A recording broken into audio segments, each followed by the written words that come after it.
الرمق الأخير، نقاتل بعزمنا وما لنا نظير. نقاوم للرمق الأخير، نقاتل بعزمنا وما لنا نظير.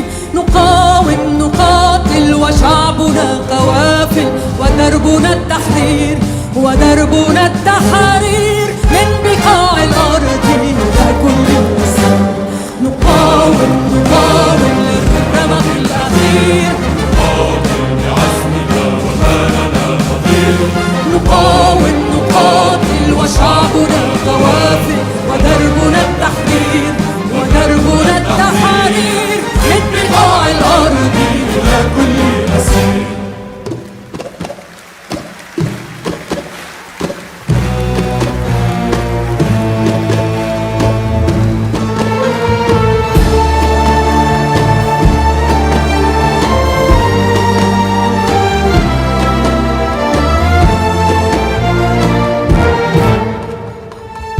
ليل بيمضى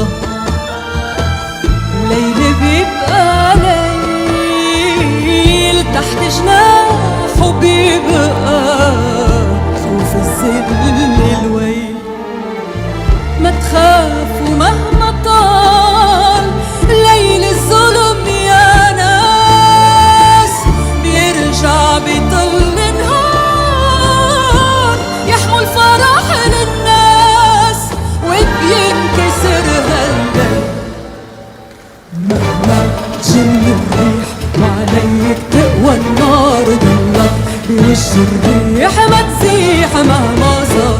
مهما تجن الريح وعليك تقوى النار، ضلك بوش الريح ما تزيح مهما صار، ما تزيح مهما صار، ما تزيح مهما صار.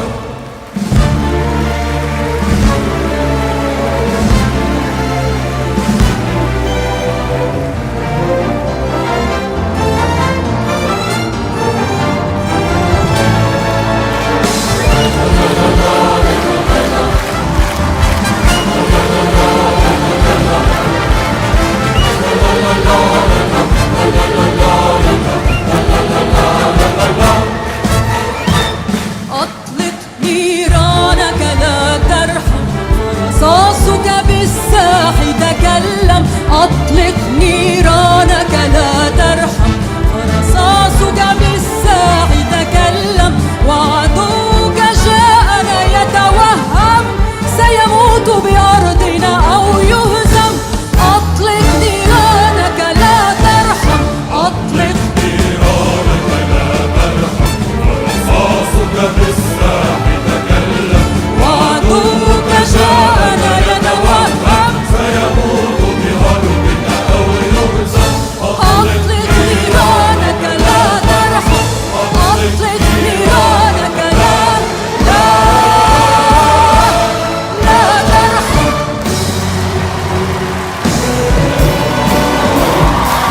بدمائه قد رحل الآن وفر كذليل تائه كأي جبان.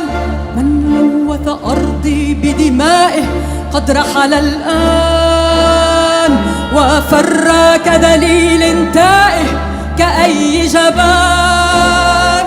وأيقن أن ببقائه لن يسطع نجم في سمائه، لن تأتي أبدا للقائه إلا الأحزان. قد هزم الآن، قد هزم، انتصر لبنان.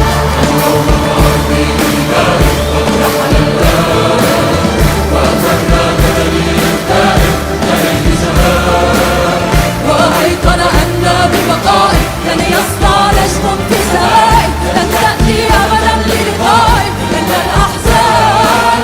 قد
Hello and welcome to our fifth session today.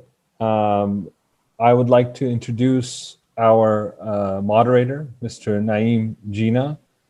Mr. Naeem Jinnah is a well-known academic and leader in the Muslim community and among anti-capitalist and anti-war movements in South Africa. He is currently the executive director of the Afro-Middle East Center, a research institute dedicated to studying the Middle East and North Africa and relations between the region and the rest of Africa.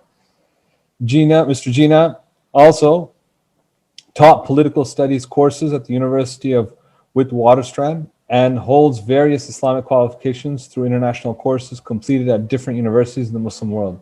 He has organized and addressed numerous meetings, seminars, workshops, conferences, and training programs on various issues related to Islam, South Africa, and the Middle East, youth development, journalism, information technology, and various other issues, both locally in South Africa and internationally. Mr. Naeem Jinnah, the floor is yours. Thank you, Uwais. Unfortunately, it seems that Uwais didn't get the memo that our introductions should be one sentence only. But thank you anyway, Uwais, for that very long introduction. We are in our fifth session of the conference, a conference that is going extremely well thus far with really important and interesting speakers. And the theme that we're continuing, challenging apartheid in Palestine, reclaiming the narrative, formulating a vision.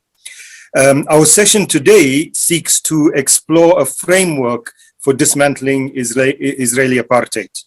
The topic of apartheid relating to Israel, of course, is not a new discussion. It is a discussion that goes back many years, has been written about quite a lot by various different authors and scholars, etc. Until just a few years ago, however, it was written about mostly in relation to how it compared to the South African case of apartheid. More recently, over the past less than a decade, there has been greater focus on looking at Israeli apartheid less in terms of its comparison to South African apartheid and more in terms of how it fits in with the Convention for the Suppression and Punishment of the Crime of Apartheid, the UN Convention. This brings the whole issue much more into the legal realm than just in the political. Yet, of course, the importance of the comparison with South Africa remains, both in terms of what apartheid means in the Israeli context, or I should say in the Palestinian context, the victims of apartheid, and what the South African apartheid meant in terms of resistance to apartheid. In both of these, the state apartheid against the people and the people's resistance to that apartheid, we see parallels that are very interesting between the Palestinian case and the South African case. So we're going to be looking in this session at some ideas around exploring a kind of framework for how Israeli apartheid might be confronted and in fact dismantled.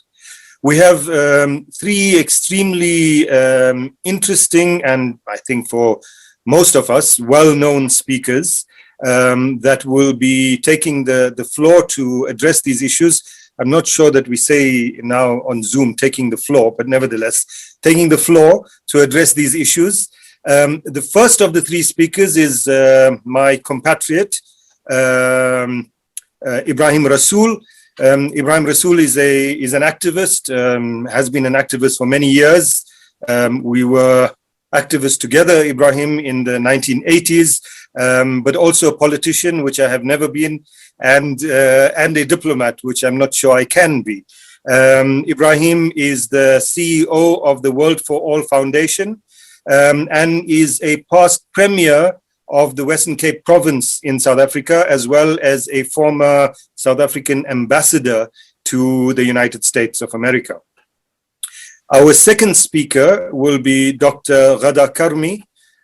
Dr. Ghada is a refugee, Palestinian refugee, who was born in Jerusalem and forced out with her family, out of their family home in 1948.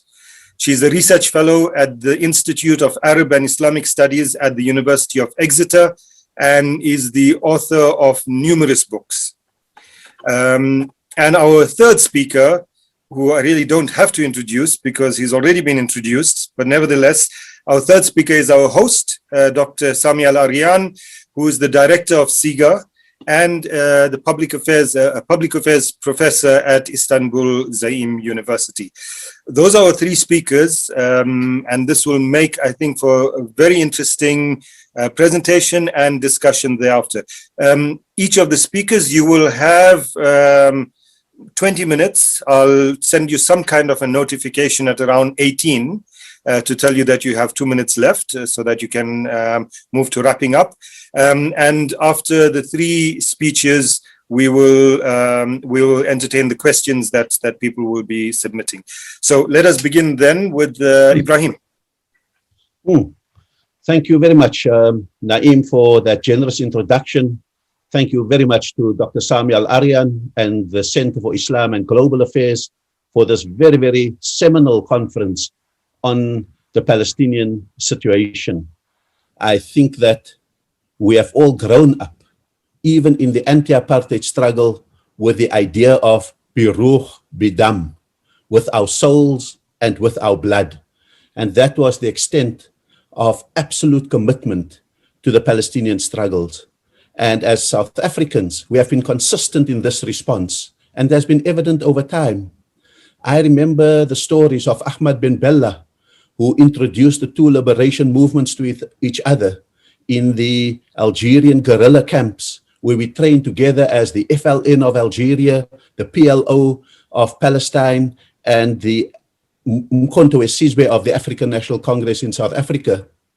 I remember that even when protesting apartheid in South Africa, we always made time to link it with the Palestinian struggle, and even people were arrested, sometimes for their anti-apartheid activities and sometimes for their protests against the situation in Palestine, because we knew the global dimension of that struggle. I also think that the way in which the South African state reacted to protest against Palestinians or protests in support of Palestinians was a way to already see the umbilical cord between two colonialisms, two sets of racisms, and it's only recent that we had actually made the linkage and called the Israeli situation an apartheid situation. I think for me, this idea of biruh bidam, with our souls and with our blood. I was present, fortunately, when Nelson Mandela, a few months after his release, I traveled with him, amongst others, to Cairo and was at that great reunion with Yasser Arafat. It was two long-lost brothers, almost 30 years had been separated, and they came together, and I was a fly on the wall when they reunited, when they recommitted to each other, and where they spoke to each other about rethinking the way in which the struggle must unfold, even in Palestine. I was there when we accepted and recognized the Palestinian state as a democratic South African state, as one of the first acts that we did internationally. And we have seen the huge marches where the biruh bidam echoed across thousands and thousands of people in every major center of South Africa to protest the brutality of Israel against the Palestinians. And we have seen the passion with regard to support for the boycott, divestment, and sanctions movement. And so in this notion of with our souls and with our blood, we recognized your suffering as a reflection and as a mirror image of our suffering. We understood apartheids, that there were two apartheids because both of them discriminated against the other. Both of them dispossessed the other of their land, of their resources, of their livelihoods. Both of them provided the other with inferior services, income, and livelihoods.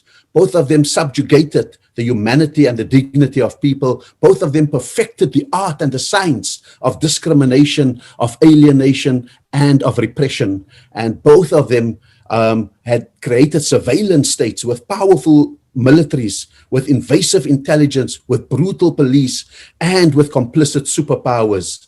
And it was people like Naeem Jinnah who not only, as he said in his introduction, not only did the comparative between South Africa and the Palestinian situation and found the word apartheid in it, but he deepened that analysis to be able to found it in law so that it is not a subjective comparison between two subjugated peoples, but an objective understanding of what is discrimination, what is dispossession, and how the colonial state manifests itself. But I think today's discussion with this very challenging topics that CIGA has put to us, how do we formulate a vision? How do we dismantle the Israeli state? I think there's a move now from not simply commemorating victimhood, but planning victory.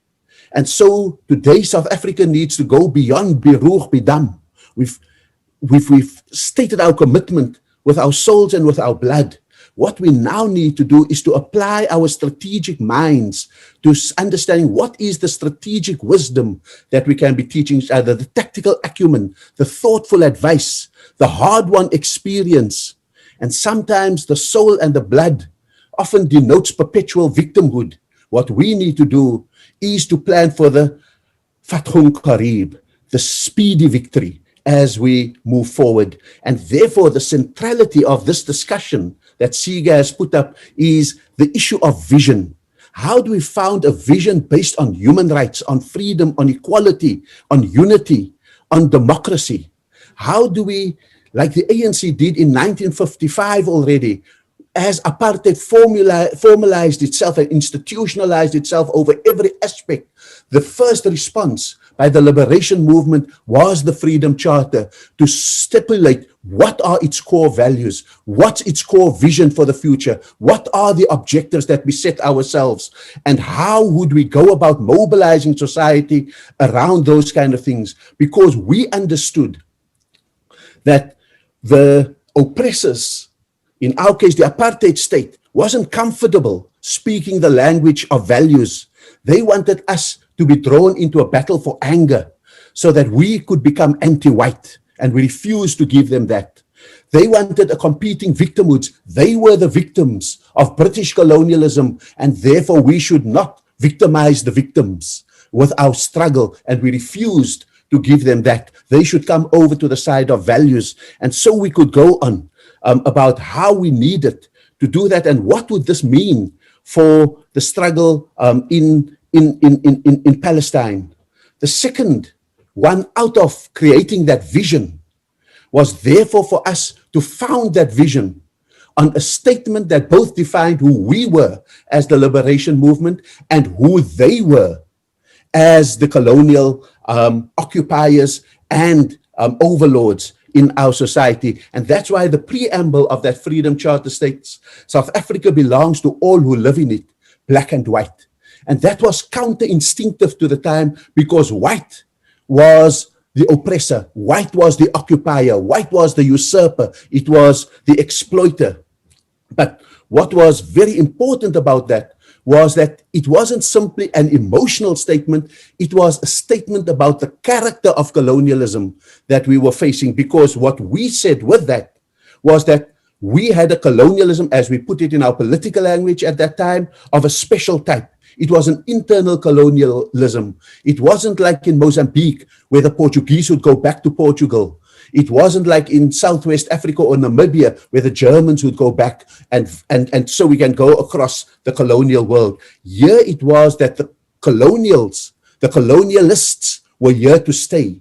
And therefore, the character of our struggle was not a struggle of the expulsion of the colonizing power, but we needed to anticipate the coexistence with this colonizing power. We needed to recalibrate our struggle so that it was a struggle against internal colonialism that was, and where the settlers were probably here to stay, and that we needed to plan for the day after victory where there would be some such coexistence. And that changed the dynamic of struggle.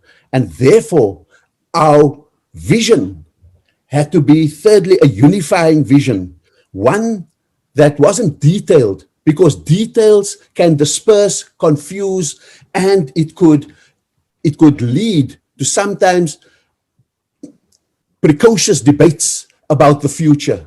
What we needed, and that's what we said, that we wanted a South Africa that was united, non-racial, non-sexist, democratic, and free.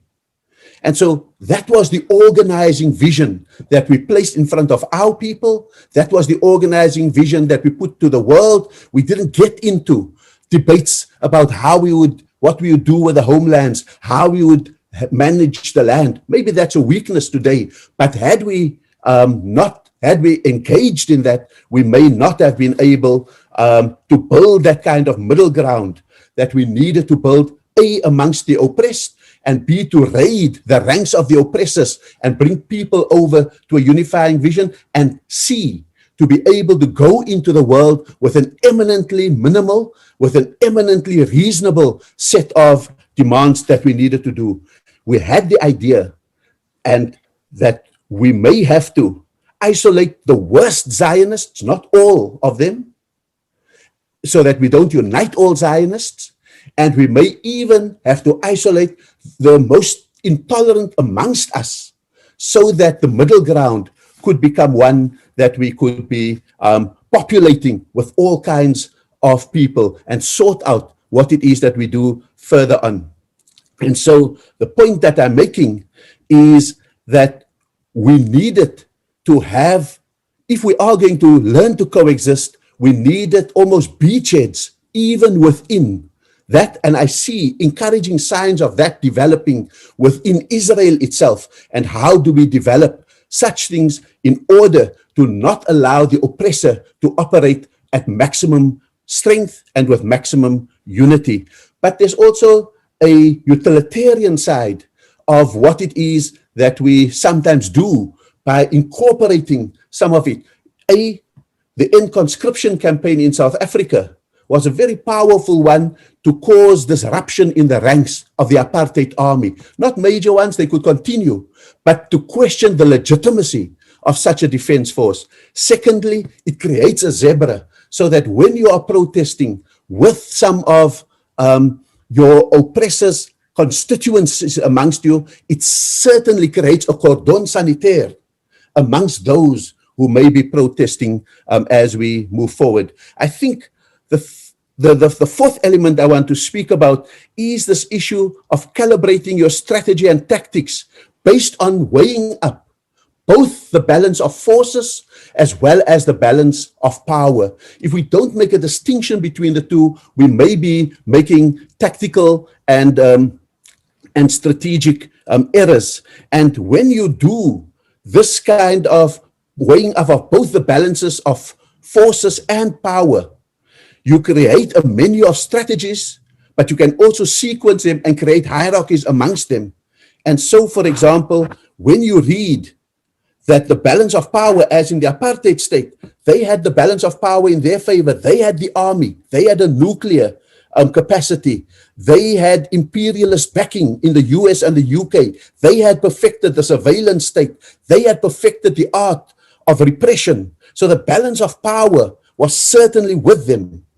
But increasingly, the balance of forces were moving towards the liberation movements. There was popular support from the urban workers, the urban elites, the social movements across the country, and more people, motive forces were entering into that struggle. We were increasingly being able to set up at least dual governance in some of our own townships. The moral position of the anti-apartheid movement as a successor to the civil rights and the anti-Vietnam protests certainly allowed this balance of forces to even improve in the advanced capitals of the world, and on that back, sanctions was able to be prosecuted quite successfully. And so we had to rearrange the sequencing of our strategies. I think first sequence was always how do we do the internal mobilization against apartheid, and the United Democratic Front, a front of various organizations, was able to take that fight and to engage the apartheid state on the ground. I think the military, through the guerrilla army of Umkhonto we Sizwe, took a backseat and played a supportive role rather than the frontline role that could be there. International isolation certainly became very important, together with the sanctions campaigns and so forth. And the underground had both a role of shifting the narrative, but at the same time firing up the popular resistance and giving strength to them, and playing the role of defending the frontline protests as we go forward.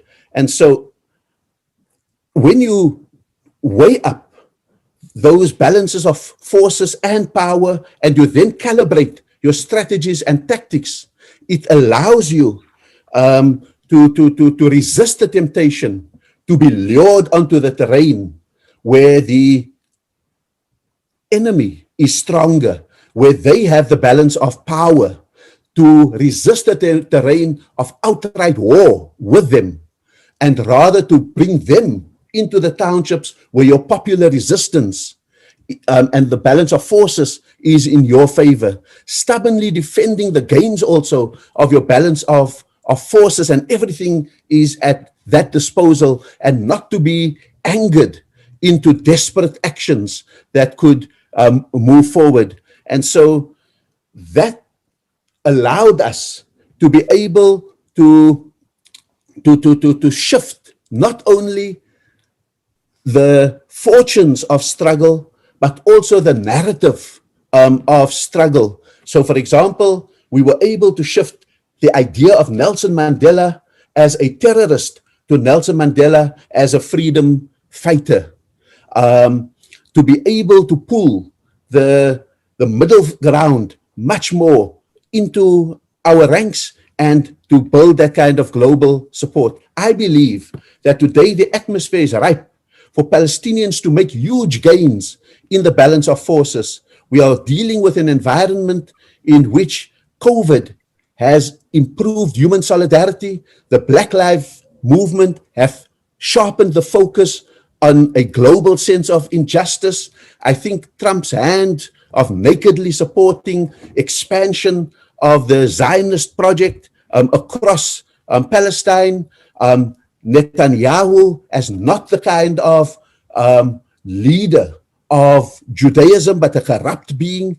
And I think new constituencies, both amongst Jews who don't share that same proximity to the Holocaust, or Westerners not sharing the same sense of guilt about World War II. I think these create possibilities for the balance of forces to move certainly in our direction. And I want to say that at the time when the focus was on the evictions at Sheikh Jarrah, for example, and the assault on Masjid al-Aqsa on the night of power, or Laylatul Qadr, I think that at that point we had a great possibility in the shift further of the balance of forces. I think if I were Netanyahu at that moment, I would pray for a rocket in order to shift it back to the balance of power, where he is strong and where his narrative is already lining up those kind of people. And so I want to end by saying that within the South African struggle, we understood with the idea of internal colonialism that we needed to be the masters of dialogue and negotiation as well.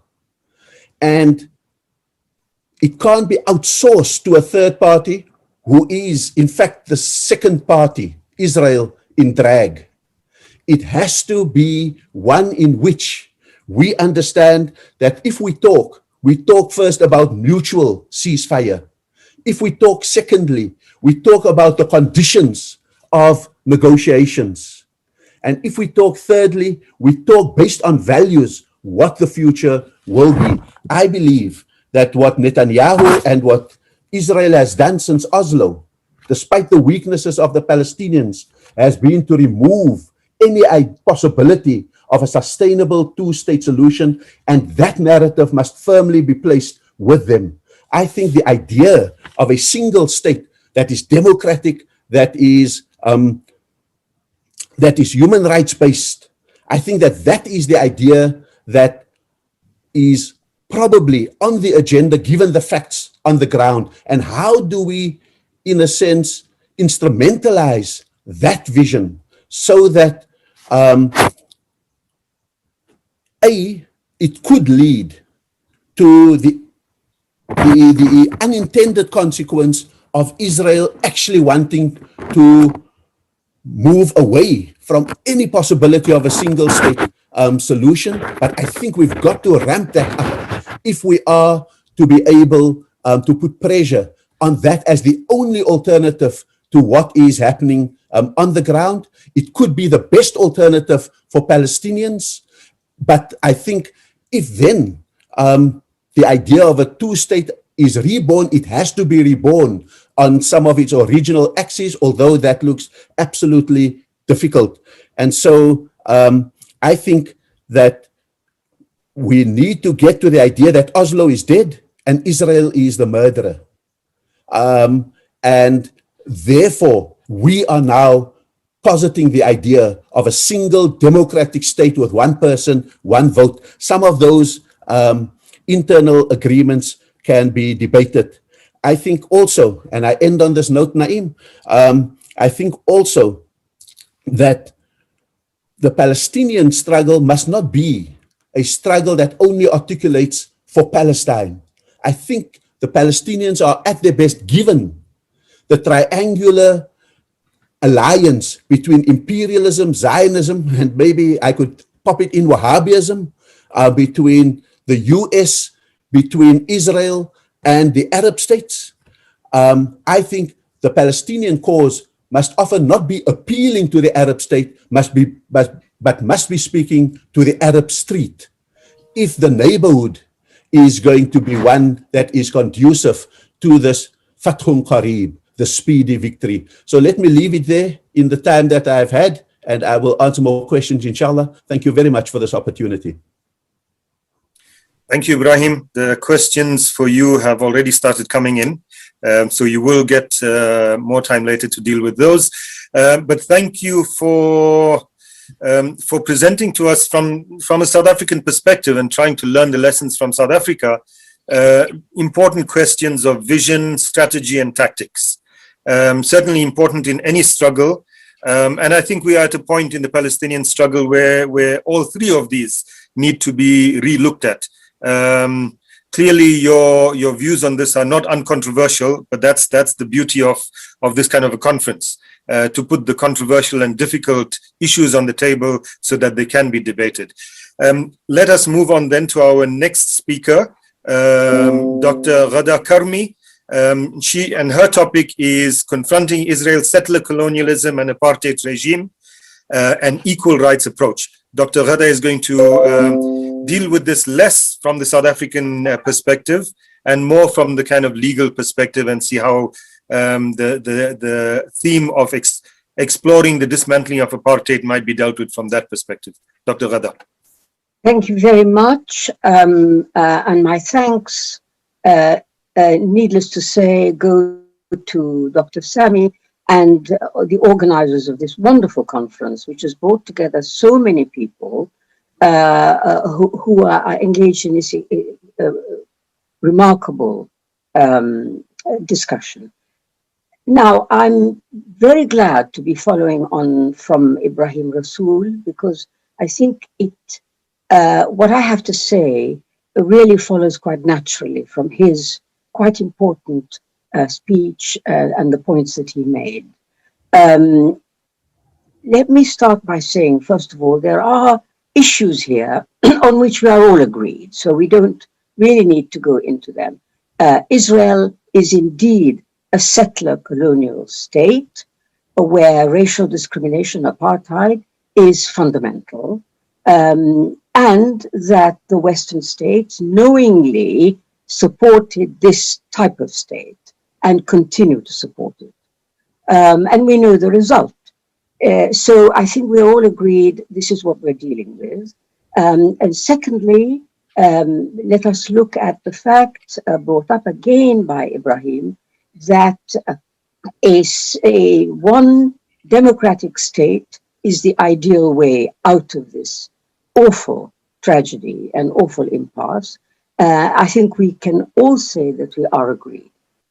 Now, in terms of South Africa, I have to tell you that the South African example is inspirational. We have not got identical situations, but so many things in the South African struggle are inspiring to Palestinians and should be looked at and emulated wherever that is appropriate. However, there are important differences, of course, and you know them. For a start, more than half the Palestinian people are not on their soil, are not on their own soil. They're not in Palestine. Secondly, and very importantly, much as the South African whites had a support in the centers of power in the world, Israel has more. Israel's reach, its ability to marshal an army of supporters all over the world is remarkable. It's unique, I think, and that makes it a formidable foe for us. However, we have to solve this problem. Now, where I start is from the reality on the ground. The reality on the ground today is that what is called Israel-Palestine is actually one state. Between the river and the sea, it is one state.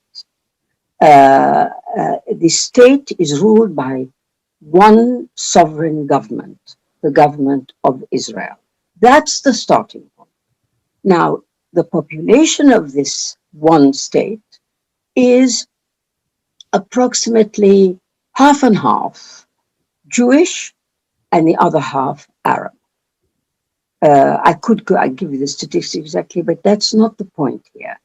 Just take it from me, they are roughly equivalent. If anything, the Palestinians are slightly preponderant. However, going back again to the reality on the ground, these people are ruled by the sovereign government differentially. So half of them, the Jewish half, has rights, and the Arab half in the so-called occupied territories has no rights.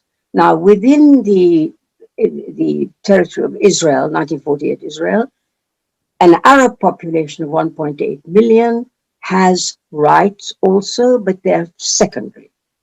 They're not full rights. And the rest of the Palestinian people are ruled by Israel with no rights whatsoever. Now, that is the situation. So, starting from this situation, the question really for us is, what do we do about this? Always bearing in mind that that is the situation on the ground.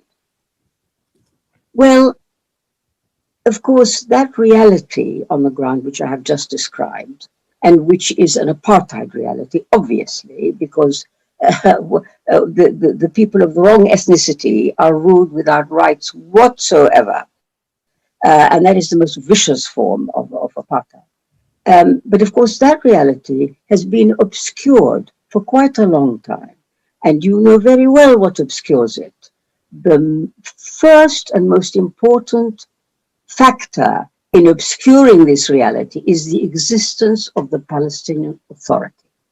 The Palestinian Authority gives the illusion that there is a self-government in the Palestinian areas, that there is a Palestinian state in the making, and this is exemplified and augmented by United Nations recognition by a majority of states of this Palestinian state.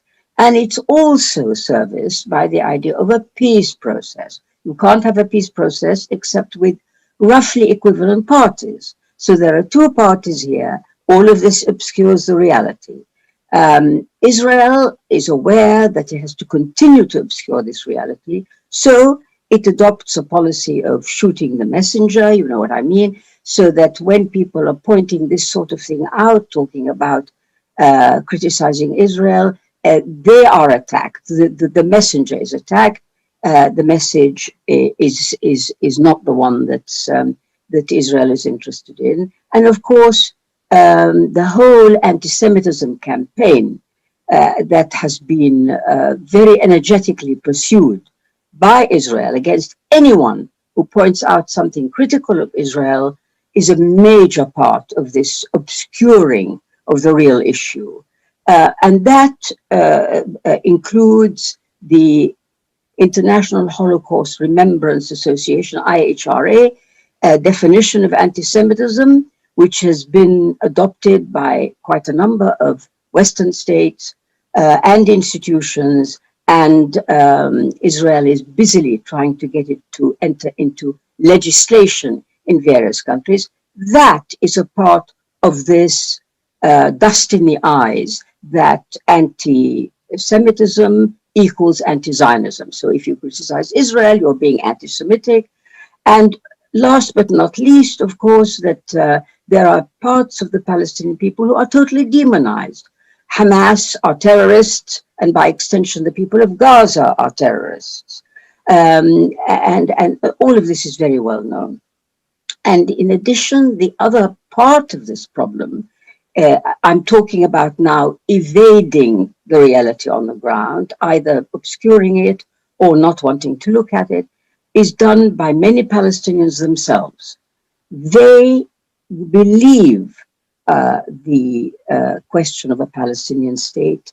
They want it to happen, and that we mustn't discount that. That's very important. Now, if we therefore take this reality I've just described as our starting point, what can we do about it?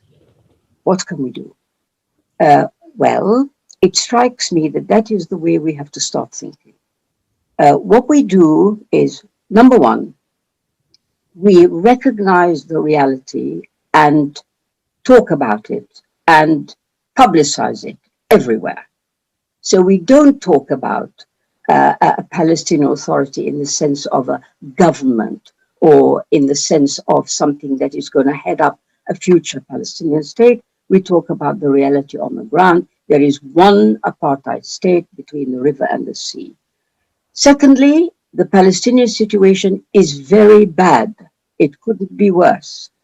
Now, don't misunderstand me. I am well aware of the surge of pro-Palestinian support in so many parts of the world. It's very encouraging. It's very optimistic. It makes one think that things are really going to happen. But on the ground, the Palestinian situation is bad.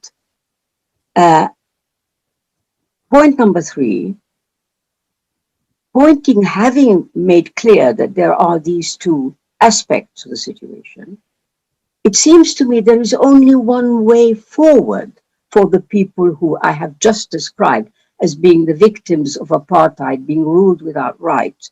And by the way, not having the protection of the Geneva Conventions. One mustn't forget that, because an occupied people may have no rights, but they are protected by the Geneva Conventions. Israel does not respect the Geneva Conventions. So the situation for these Palestinians with no rights, with no protection from with no protection from the law, it seems to me the next step is very obvious. They have to demand that they have the rights of citizenship, that they have equal rights of citizenship. They cannot be ruled by a sovereign government without citizenship. That, I think, has to be clear. Now, the way they do that is, well, how do we do that? Well, you expose the situation as I've just described. You expose the situation. Now, let us imagine that there is a campaign on the part of the Palestinians I've talked about, the ones being ruled by Israel. There is a campaign demanding equal rights and the rights of citizenship. What do we imagine Israel could do? What would be its reaction? Well, it seems to me there's only three possibilities. First, that Israel grants that citizenship, which is highly unlikely. Second, that it vacates the territory of the Palestinians. So it says, I'm not prepared to give you citizenship, but okay, I'll get out of the territory and you can do your own thing. Three, it can maintain the status quo, which is what I think it would do. Now, in those circumstances, once the Palestinians have declared their position is one of a demand for equal rights and the rights of citizenship, that transforms the struggle immediately from one for a two-state solution, a Palestinian state, whatever it might be, into a struggle against apartheid and a struggle for equal rights. I believe that if the Palestinians could do this, this is the moment. This is the moment to do it. This is a moment of global solidarity with Palestinians, which we haven't seen, the size of which we haven't seen before. The May events, of course, have led to this, and it's all been added to by things that are happening all over the world.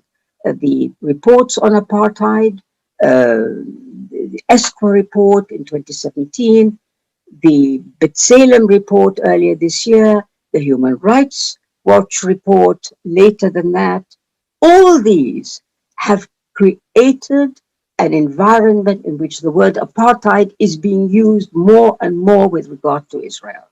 And of course, we already have a boycott, divestment and sanctions movement, a BDS movement, so we can build on all these things.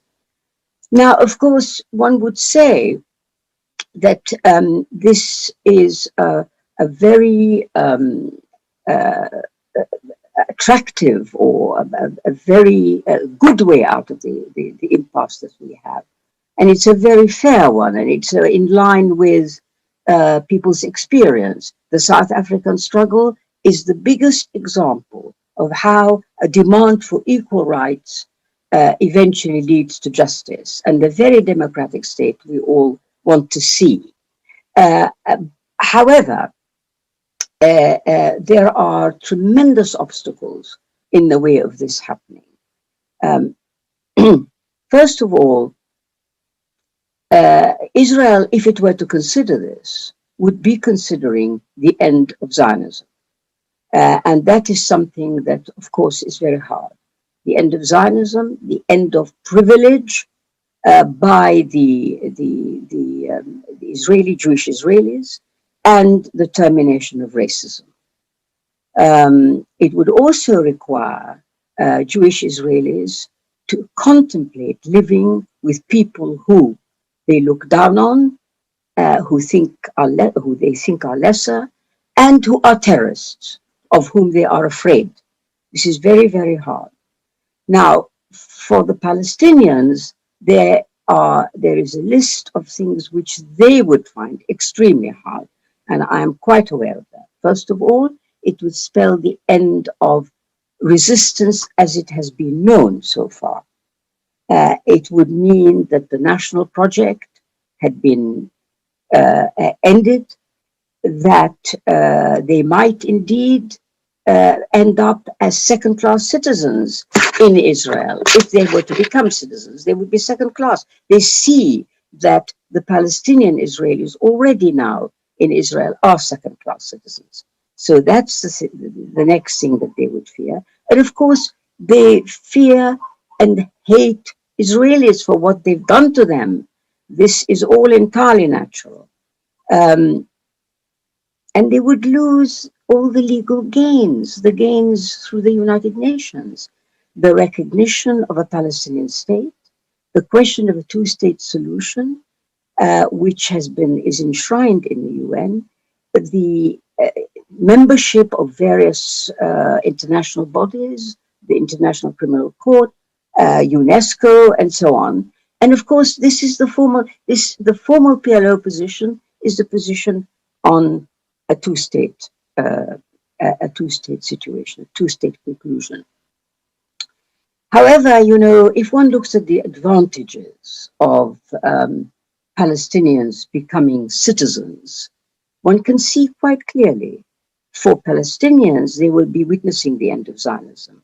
They will be witnessing the end of land theft, of the theft of resources, and they would be paving the way to the return, the right of return of refugees.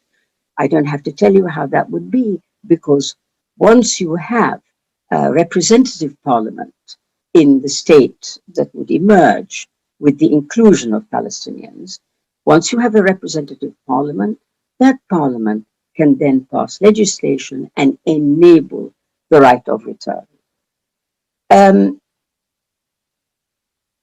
The problem with what I'm saying, and the one that whenever I've spoken about this, people can't swallow, is the demand for citizenship of Israel, because that's what I'm talking about.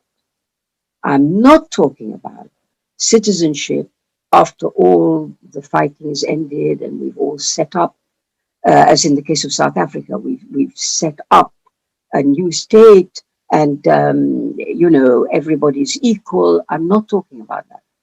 I'm talking about the demand for citizenship of Israel as it is now.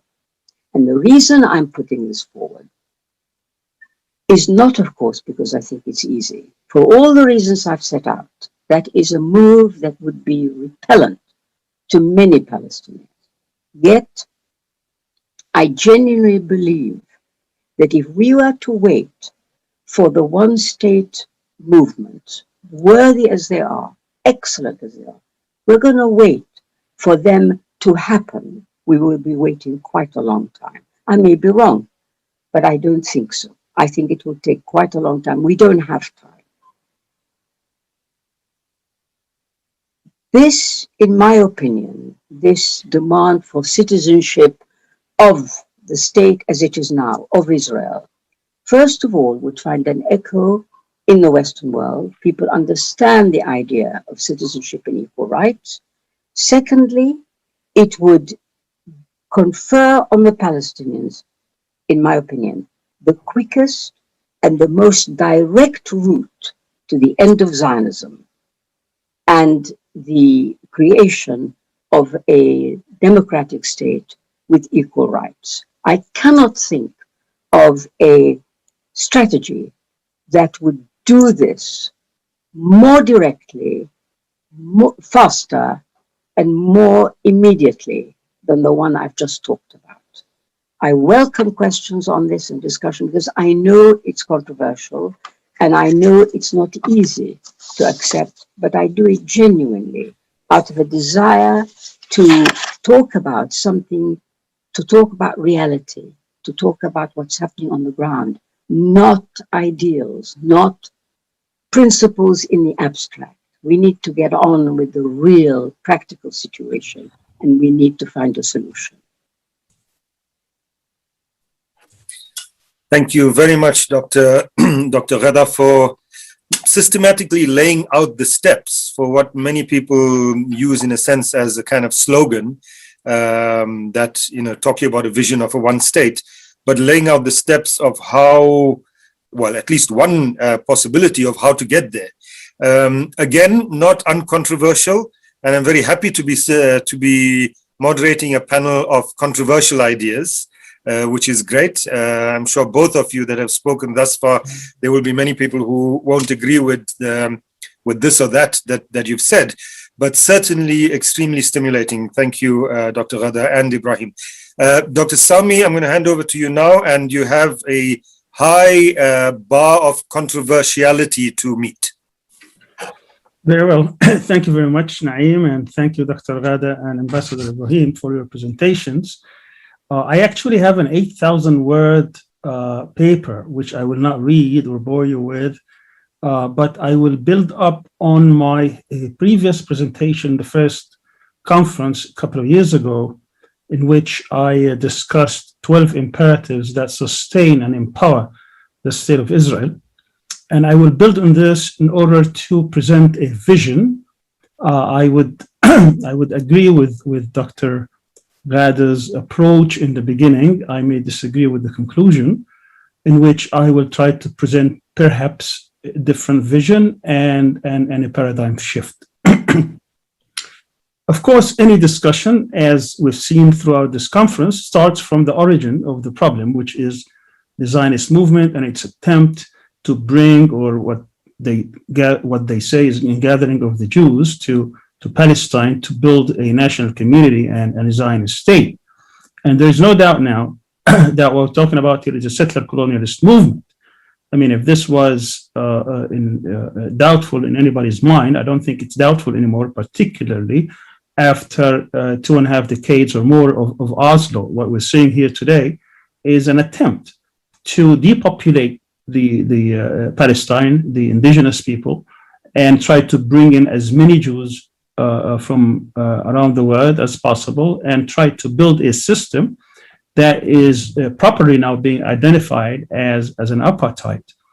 So there's no doubt about this.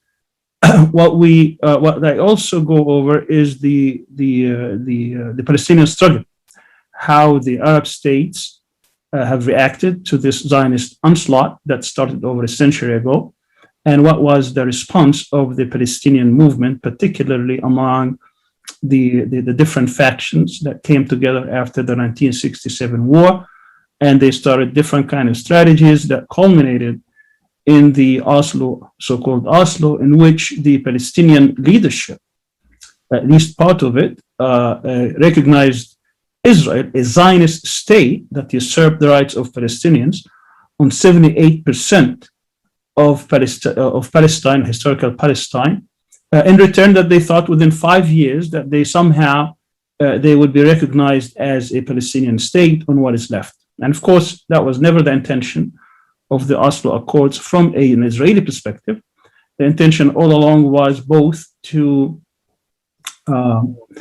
have a relief of the first Intifada and try to regroup and try to consolidate whatever gains they had, and to entrench the Zionist structures and the Zionist plans throughout, particularly the West Bank.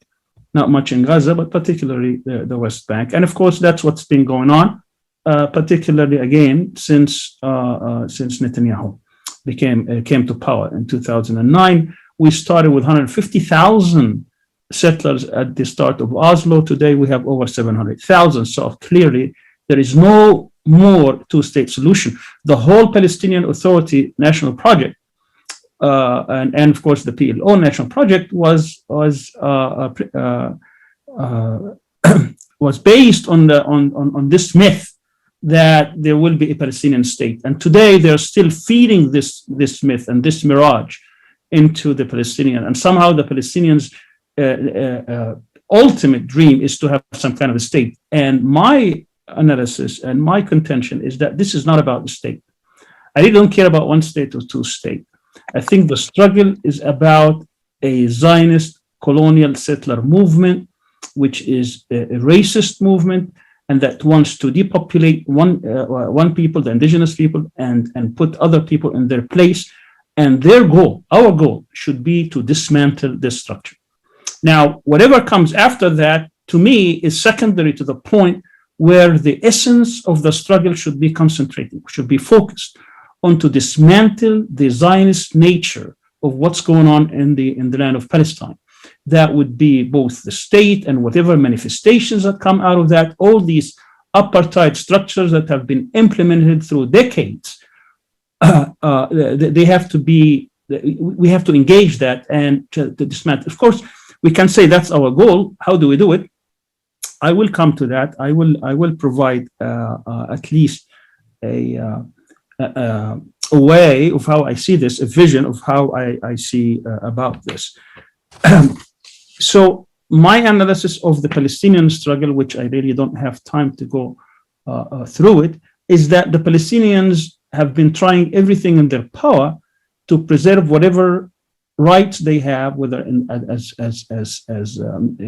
indigenous population of the land, as their properties, as their territories, as the hope and for return and all that.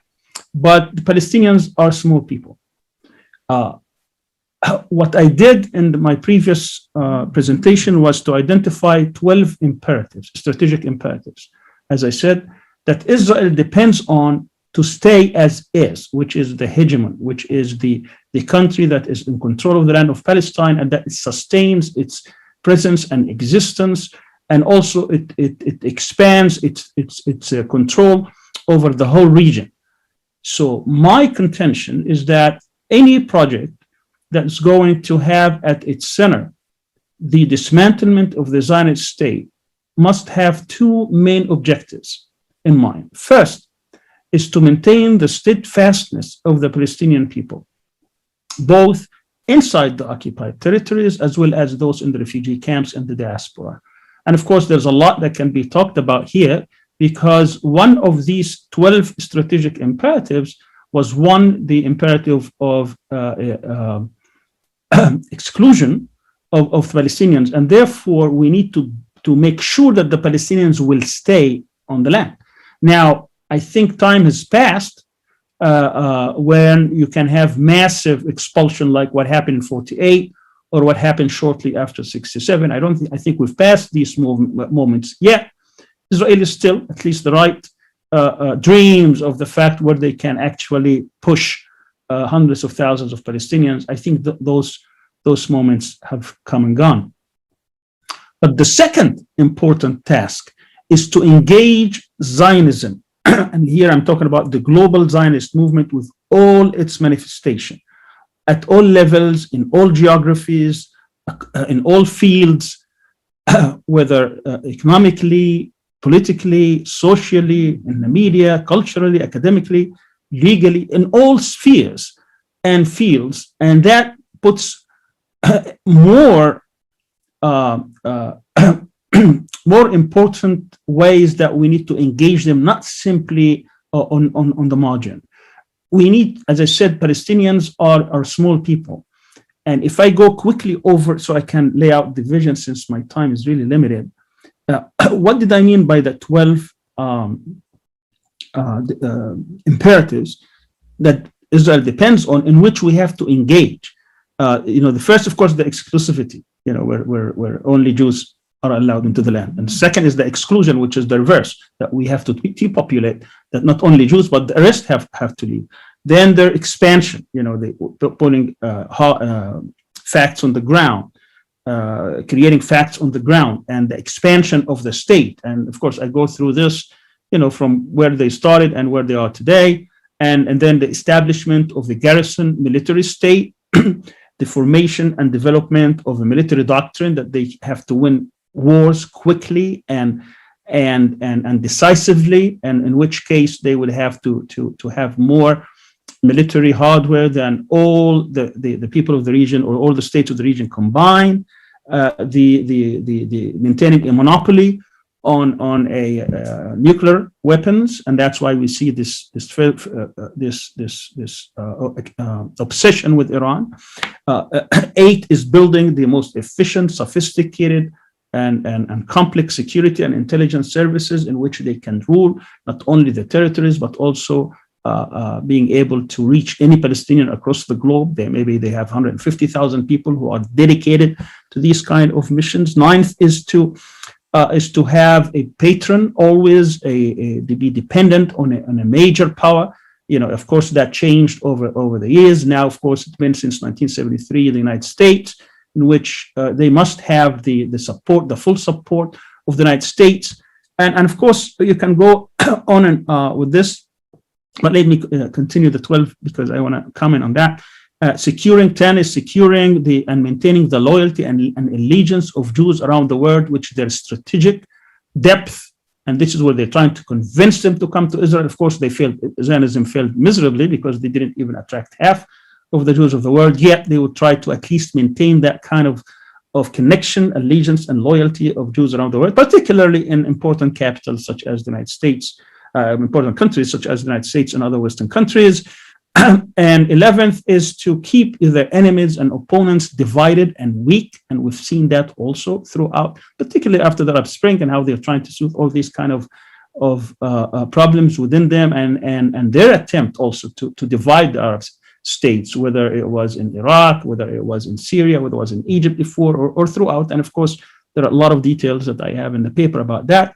And finally, to become the regional hegemon through alliances with minorities and separatists, as well as autocrats across the Middle East. So what I identify now is 12 imperatives that keep that state functioning as a racist, settler, colonialist state. And what we need to do is to build this global movement that will include governments and states and movements and parties and NGOs and people and throughout global struggle. And Palestine is probably today the best global struggle, because a lot of people can identify with it for many reasons that I don't have time to go over, but I think everybody could understand. So when we build this global movement and deal with these structural imperatives, structural factors that keep Israel strong and in control, then what we're trying to do is to break that grip on power, is to try to weaken it so that it can collapse on its own.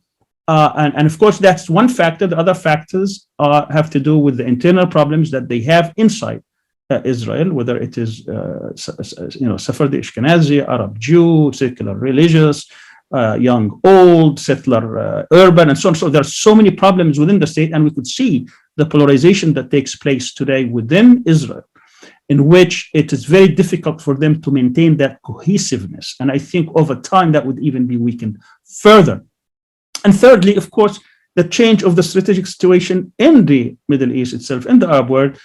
Having autocrats and dictators and tyrannical rulers is not going to stay forever. I mean, will come a moment at one point we're going to have another Arab Spring in which changes will take place, and Israel will become extremely isolated and very difficult for them to maintain their hegemony and control. What I'm laying down here is the following: that we need a global movement that will focus on the origin of the conflict, which is a Zionist movement that came to establish a national home for Jews, because Jews were persecuted in Europe. They were discriminated against in Europe, and racist Europe could not absorb its Jews, so they brought them into Palestine in order to get rid of them, one, but also to become their strategic partner in trying to keep this nation down, to keep the Arab world and the Muslim world under siege, as well as under control and hegemony. And what we are offering here is that the Palestinians by themselves are incapable. My contention, my argument is that the Palestinians by themselves is a small people. We can hardly deal with 3 or 4 of these imperatives. We cannot deal with all 12. We need the support, both at the Arab level, at the Islamic level, at the global level, in order to weaken this grip of Zionism over the land of Palestine. And I believe we can do that because there are so many tools we can employ as we come, some people think this is just some demonstrations here or there. And I say, absolutely not. This is much more than this.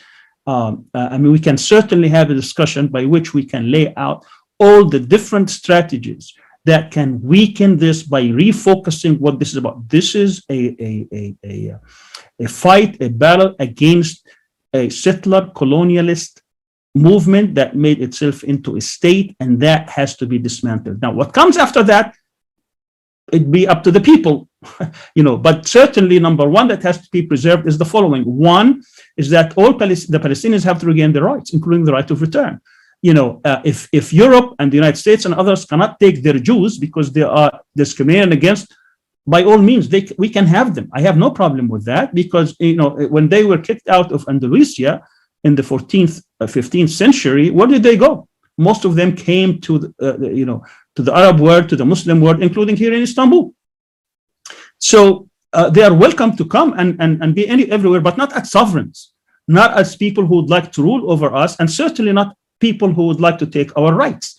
But they are welcome to stay throughout the Muslim world, not just in Palestine, but not at the expense of our rights. This is not a religious war. This is not a war between Judaism and Islam. This is a war against Zionism as a settler, colonialist, racist state that would like to maintain a regime of control over the Palestinians, and by eliminating them or expelling them or exploiting them or ruling over them. And that is absolutely unacceptable. And therefore, I don't want to waste my time trying to fight for a small territory here or a small territory there, or this kind of nonsensical state that is demilitarized and buffer and all that. I think that's beyond that. That actually takes us back. The fight should be front and center and concentrated on the fact that we need to dismantle this regime. That if people really care about justice and care about people and care about human rights, and they will come to champion. But we have to refocus where our energies are. The Palestinians for the past 15 years, have been having this debate, Hamas and Fatah and Hamas, and let's reconcile and let's get together and let's have something and program political. This is all waste of time. Just imagine if our fight was concentrating and focused on engaging Zionists everywhere on earth. And then obviously it's not an easy thing to do. I realize this, but we have to refocus where the real fights are, and also maintain the steadfastness of the Palestinian people. That's the other side of the equation. We need to support the people in Jerusalem to remain on the land, and the people in Palestine as well as in the refugee camps, because without them, we really have no fight. If we are able to change the nature of the Zionists have a bad luck by having the Palestinians, because the Palestinians are very stubborn about they want to return back. Maybe other people would have given up. We haven't. And because we haven't, this struggle is still going on. And we have to strengthen that. But we have to focus on the real struggle, which is to engage Zionism everywhere and to maintain the steadfastness of the Palestinians. So let me summarize what I'm saying here. What I'm saying here is that the struggle today should be a global struggle, not a Palestinian struggle, not even a regional struggle. This is a global struggle, and it has to focus on the task of dismantling a racist, settler, colonialist regime in Palestine. And that is doable. And there should be no compromise on this whatsoever. There should be no kind of wheeling and dealing. This is the central goal, and we must maintain it. When Mandela was asked several times while in prison if he was willing to compromise on the nature of apartheid, even giving him lots and lots of let's say freedoms or rights, he would not compromise on that central theme. And I think that's what our struggle is. Anything else that would be a deviation. Recognizing Israel as a Zionist state would be a deviation. And here I define Zionism as any person who believes of Jewish supremacy over Palestine, whether they are Muslim, Jews, or Christians. So we do have Muslim Zionists, we have Christian Zionists, and we have Jewish Zionists. And we also have Muslims who are not Zionists, and Christians who are not Zionists, and Jews who are not Zionists. So this notion of Zionism, anti-Semitism, obviously is not even part of the discussion. What our central theme of the discussion is that we should focus on the origins of the problem, which was introduced by Zionism into the region, and therefore the only solution is dismantle and do away with Zionism. And what comes after that would be the natural choice of the people who will triumph over Zionism. Let me stop here and open it for questions and answers, and then I'll be happy to engage. Thank you. Thank you very much, Dr. Sami, for that kind of somewhat different perspective from the other two speakers, or let's say attacking the problem from a different angle than the other two speakers. But nevertheless, three very rich presentations that I think we could interrogate for quite a while. So let us begin. I'm going to start with questions that have come in from viewers. First question for Ibrahim. Ibrahim, during the 20th century, many countries emerged out of colonialism, of which South Africa is one of the most recent. In your experience as a diplomat, why have other post-colonial states shied away from supporting Palestine with the similar support that was given by the rest of the world to South Africa? What are the obstacles to create an international coalition against Zionism? I think that second question, the obstacles to create an international coalition, I'll leave that for Dr. Sami. But Ibrahim, if you can address the first question first. Yeah. No, I think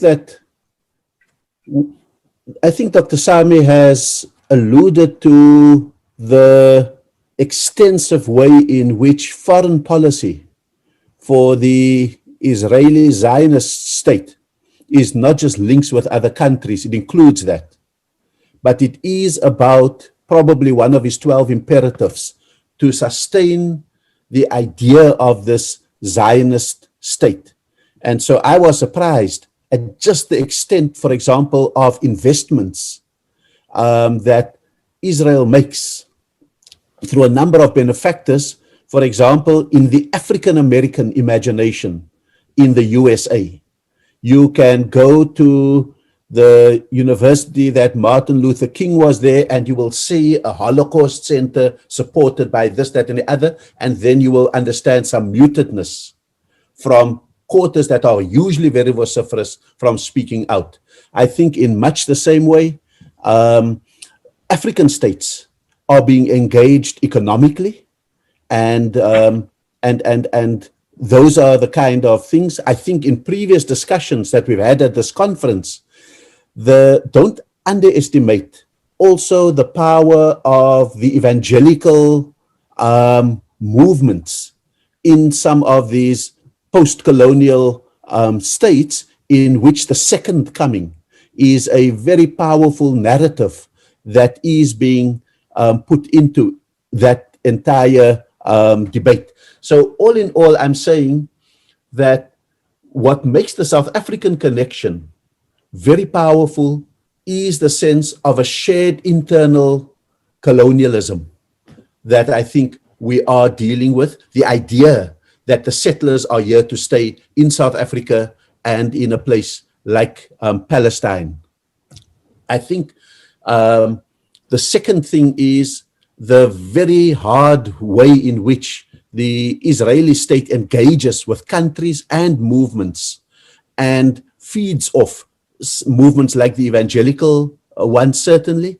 And then I think that we are probably a few generations on from the original anti-colonial battles from Kwame Nkrumah, from Julius Nyerere, Nelson Mandela, etc., Jamal Abdel Nasser, even. And so I think that we don't have that original spirit. We have the inheritors of it, but I think that in the process of inheriting, there have also been some very severe deviations from what is going on. And then finally, I would also be remiss if I did not say that sometimes the Palestinian resistance and struggle is confusing, because we often get recruited to support factions, not a cause.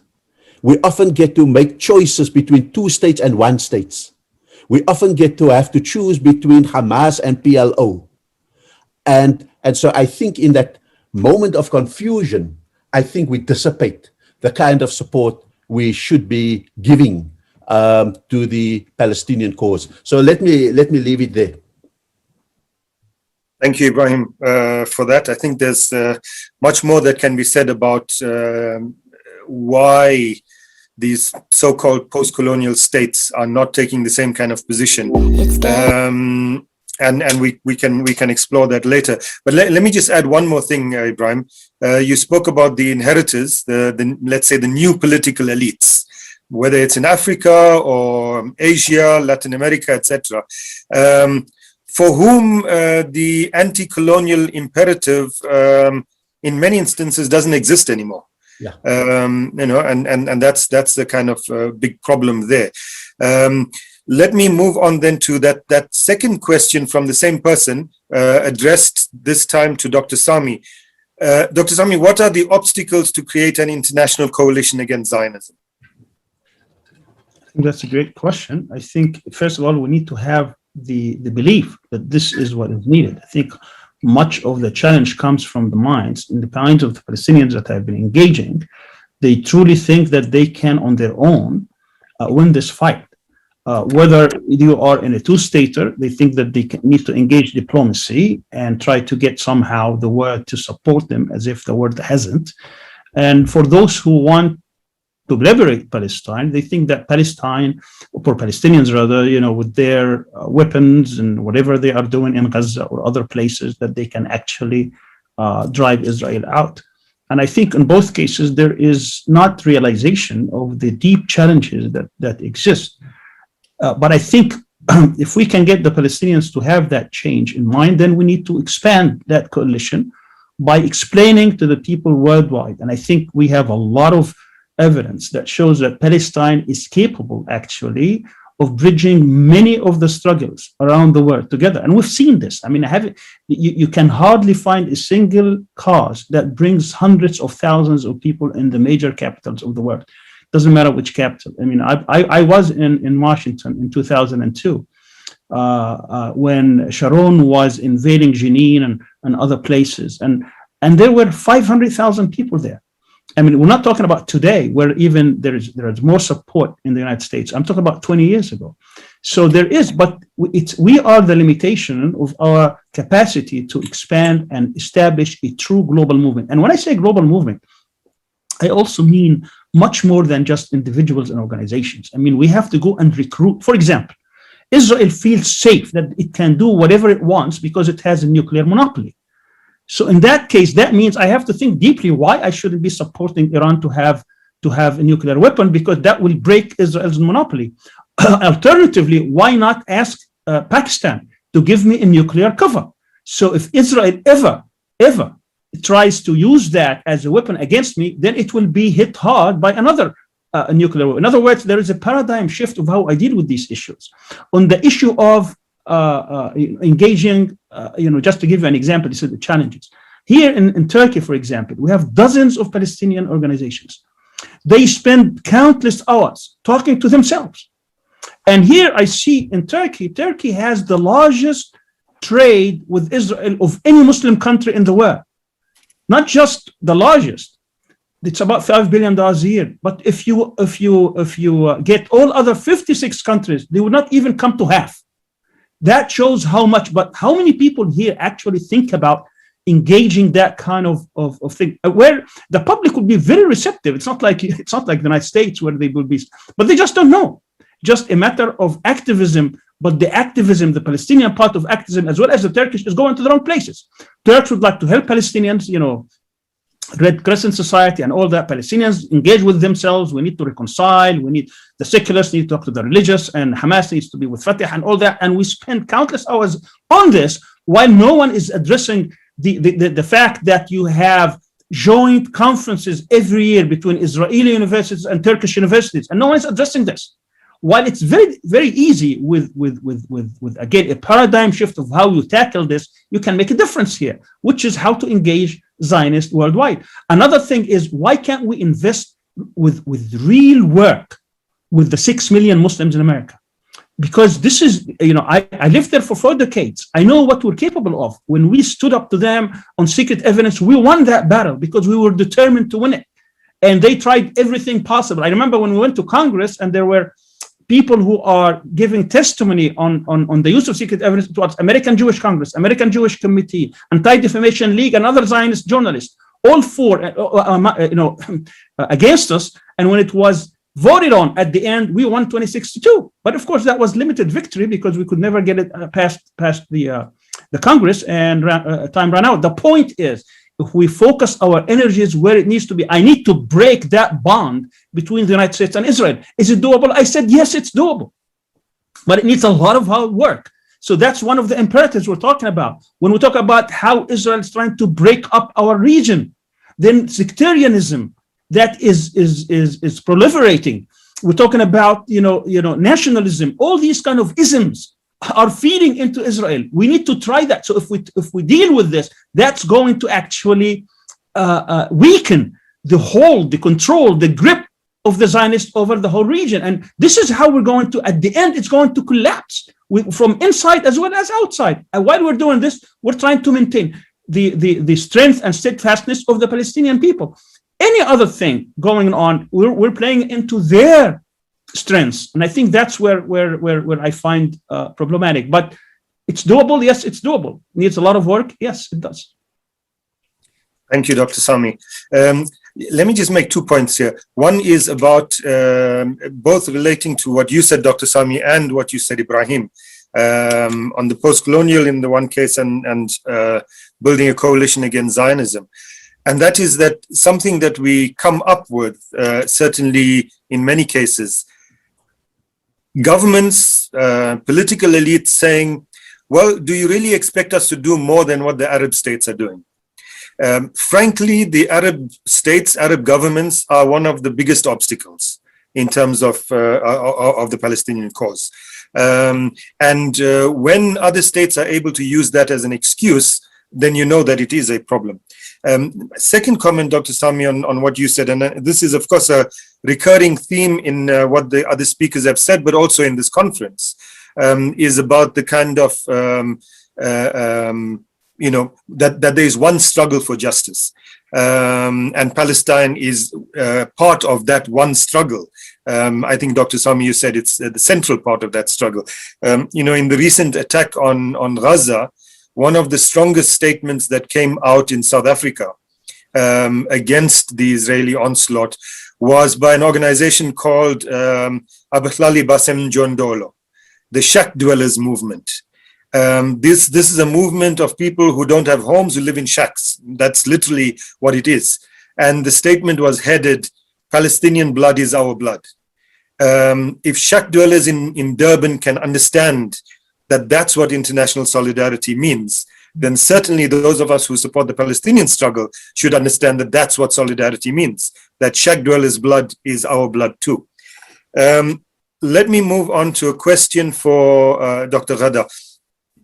One of the obstacles in claiming citizenship under Israel is that Israel has not enshrined any clause of equal citizenship in its constitution or foundation. Of course, Israel doesn't have a constitution, but in its basic law. What then, Dr. Ghada, will be the legal grounds for such a claim? Look, the question of Palestinians applying for Israeli citizenship is not one in which they are setting out the legal category in which they're interested, or whether there is or is not a legal category. It's a very simple, basic call that I think everybody can understand, that you do not rule people without any kind of citizens' rights. That's what it's about. So in other words, you don't have to one doesn't have to concern oneself with what would be the legal means, etc. This is how can I say, it's a rallying cry. It's a way of showing to the rest of the world, of exposing the reality that is going on there. Because I'm mindful of what my colleagues are saying, and it's admirable, and I think there's no way I could disagree with any of those points. I'm talking really slightly at a different way.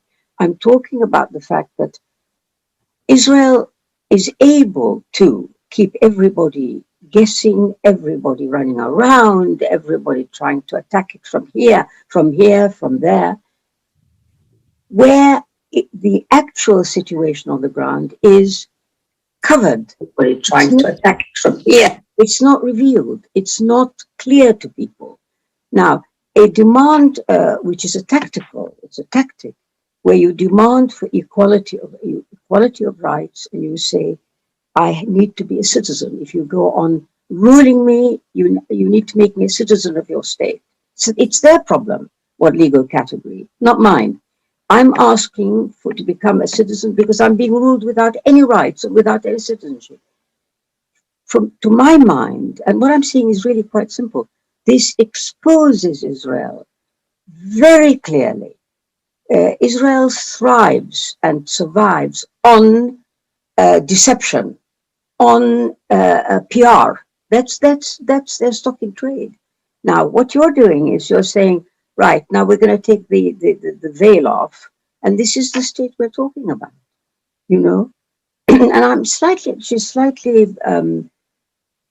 disappointed that the aim of what I'm proposing seems not to attract any interest.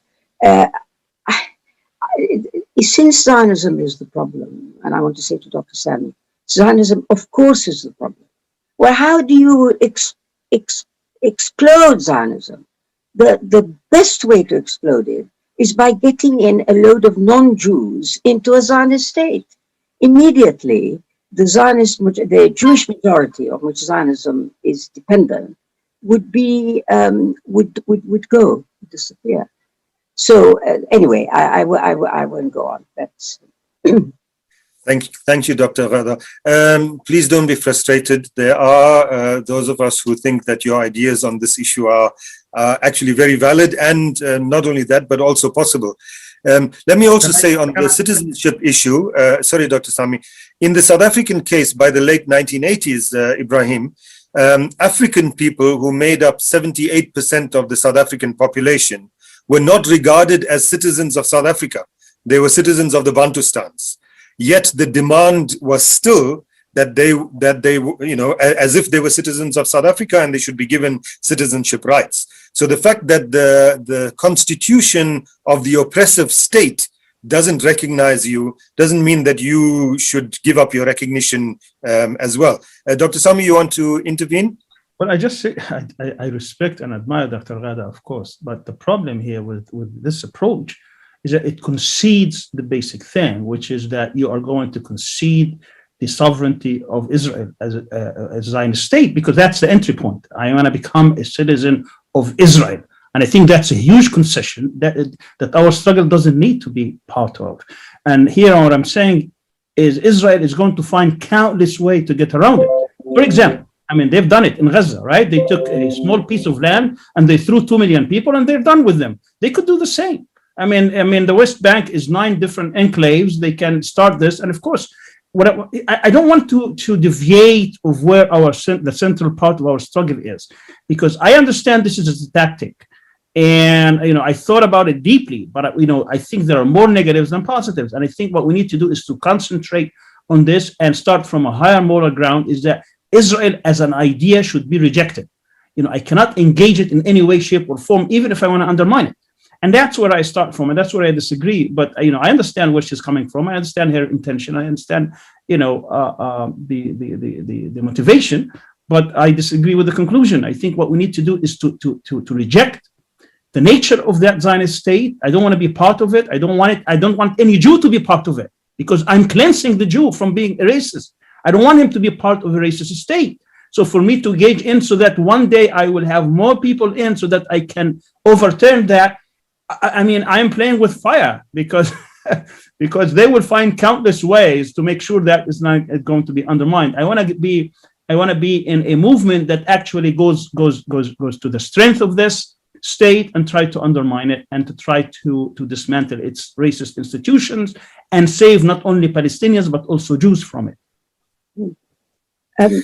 Can I respond, or do you want to go on with other questions? No. Let's take your response, Doctor. Yeah, listen, and I fully understand where you're coming from, of course. And that's why I said what I suggest is immediately repellent to the very ideas that you're talking about. But I suppose I'm being extremely down to earth and extremely. This is a war. Now, in war, you use all the weapons you can put your hands on. And the fact that you use this weapon, which on the face of it looks as if you've accepted and recognized an entity like this, which is racist, etc. Never mind. There's a higher aim. There's an aim beyond that. That's, I suppose, what I'm arguing for. If you stop at the hurdle which says, these people, I will not do anything that helps to give them any sense of sovereignty or any sense of integrity, I'm not going to do it. In the end, you have to consider that your losses may be greater than your gains if you had laid aside your repugnance and gone for it. So that's what I wanted to say. Naeem, just if I could just intervene very quickly. I'll allow you, Ibrahim, yes. Yeah. I think, because this, I think, is the nub of what the way forward really is strategically.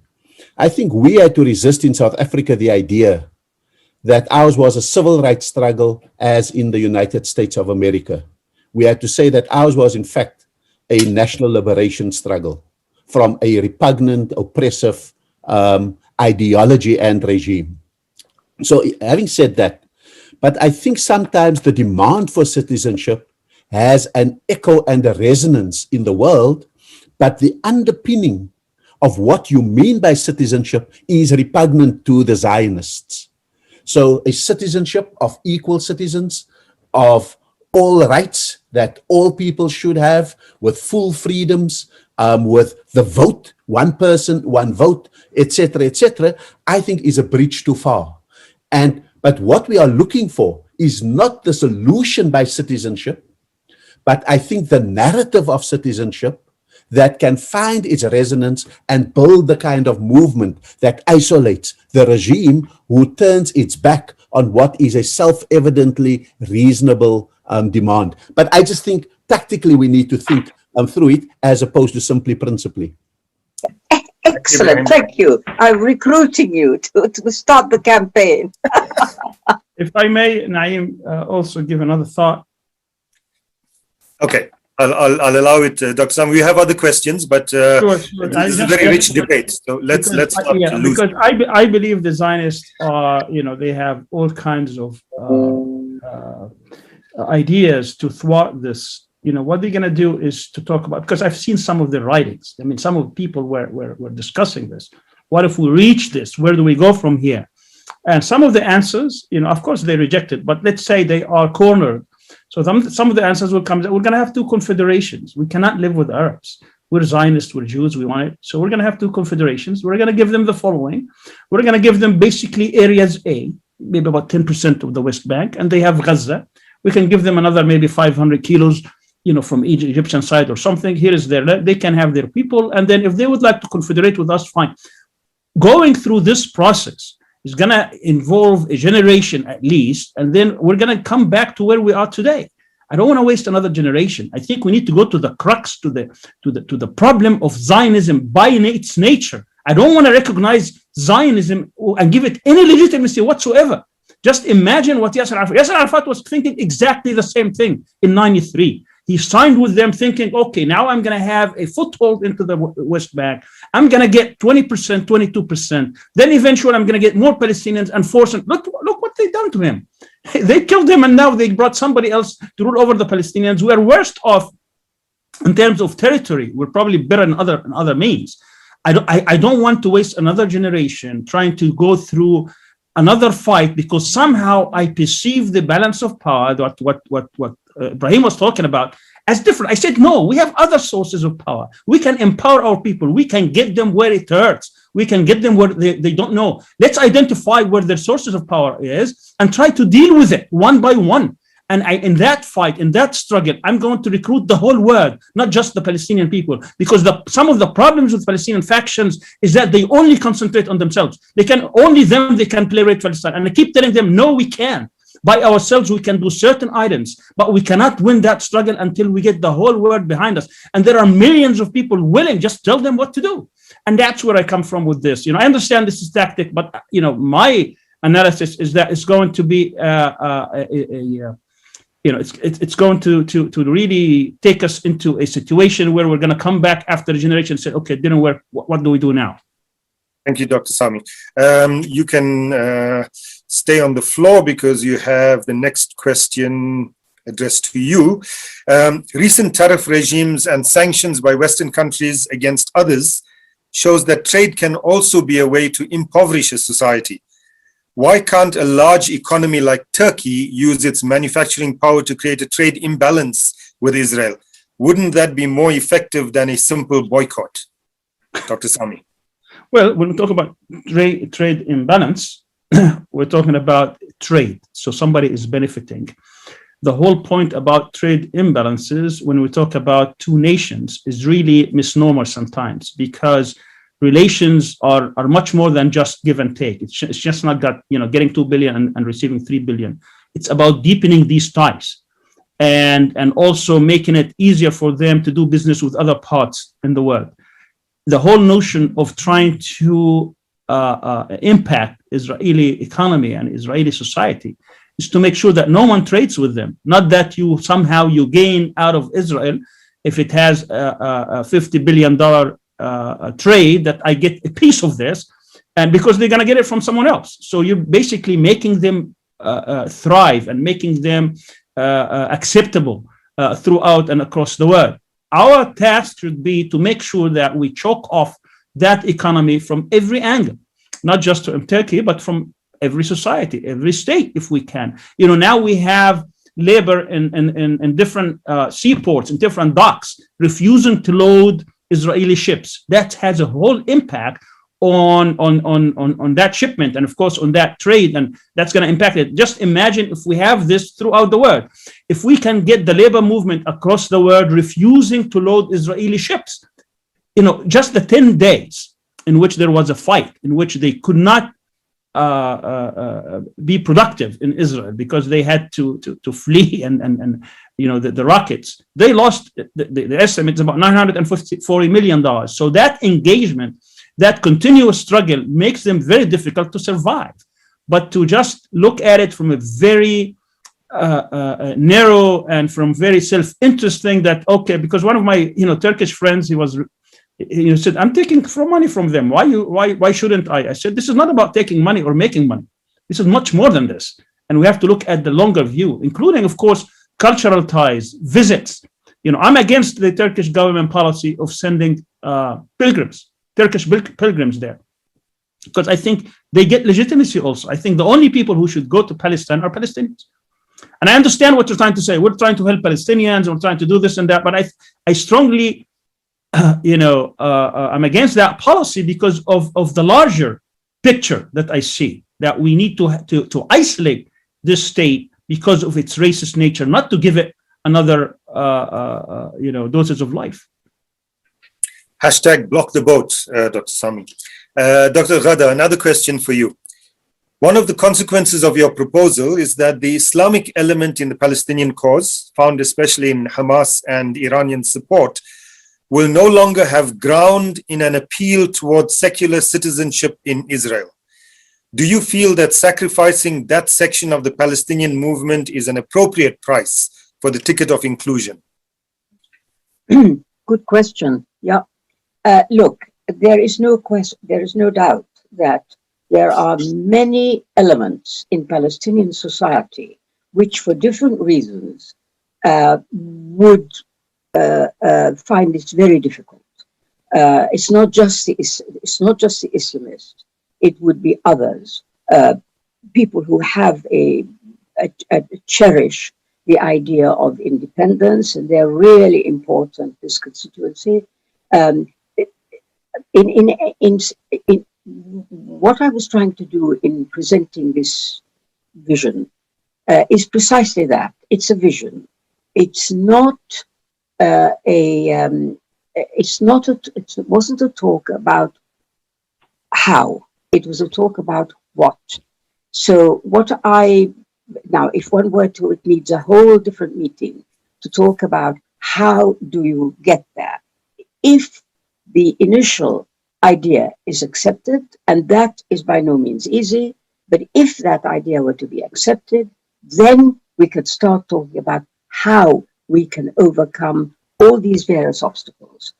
So I think that the questioner is quite right, but I never entered into, and I think it would be difficult to do that now, entered into how you overcome objections from various, but perfectly valid objections from various sectors of society. How indeed do you set up a campaign like this? Because it's a whole campaign and it has different stages.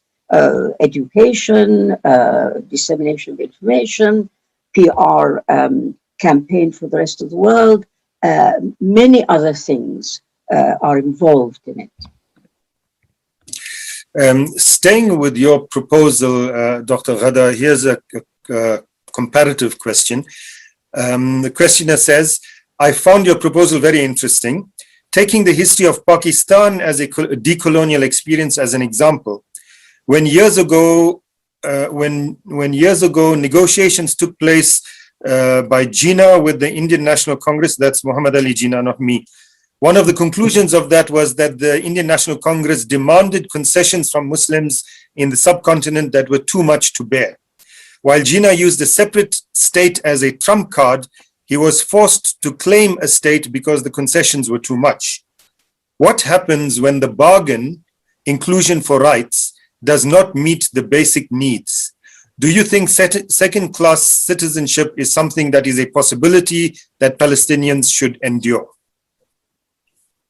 Look, all I can say to the questioner is look at the situation of Palestinians now. Look at it. It's not as if we're talking about a proposition which gives you an alternative to something you already have. The current situation is of a 10th rate situation, 10th rate citizenship. There isn't even a citizenship. We have the worst possible situation, people without any kind of legal rights, plus that the international community, the so-called international community, is not prepared to pressure Israel in any way. I honestly cannot imagine a situation worse than this, where you have somebody who is perpetrating a crime against you, and the police doesn't intervene. It doesn't interfere.